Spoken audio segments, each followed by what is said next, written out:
Sophie Rousier, auteure de Chiclite Globe-Trotteuse. Si vous me suivez, vous savez que pendant notre confinement, je vous propose des lectures pour vous évader de votre quotidien, pour pouvoir voyager un petit peu malgré les circonstances. Aujourd'hui, nous partons à nouveau en Asie et cette fois pour le Tibet. Si je vous dis Tibet, il y a certains mots-clés qui vous viennent à l'esprit, j'imagine, et peut-être une personne qui a donné le troisième prénom à ma fille, Alexandra. Si je vous dis Alexandra David Neil. Je vais vous parler aujourd'hui de ce livre, Voyage d'une Parisienne à Lhasa. Ce livre, c'est le premier d'une trilogie qui relate le voyage d'Alexandra en 1924, donc elle avait 44 ans, avec son fils Yongden, donc son fils adoptif, un moine tibétain. Ils partent de Chine pour rejoindre la capitale tibétaine. Et si vous avez les mots-clés à nouveau en tête, Tibet, ça vous évoque sans doute le froid, la neige, l'Himalaya, la montagne.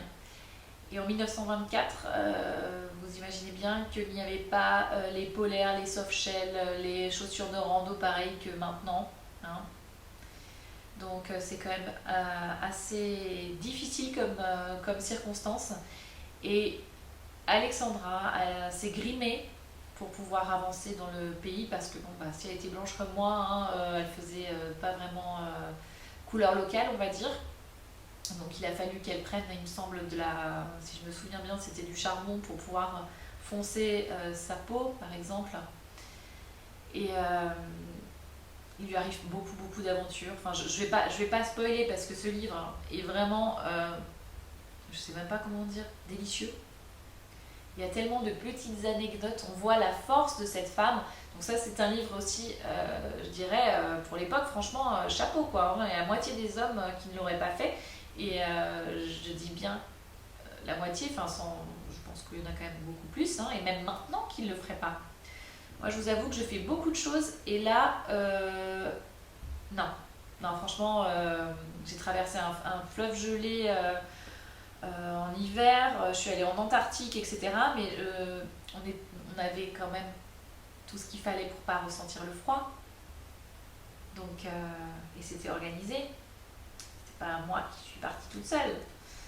Je conseille ce livre parce que c'est une aventure formidable, décrite par une femme qui a la niaque, une femme qui en veut, une superbe exploration du Tibet, de la vie en montagne, aussi des capacités de l'homme ou de la femme à avancer, se motiver et non, je ne peux pas, je sais pas, allez lire ce livre, allez le lire, c'est tout simple, c'est comme ça.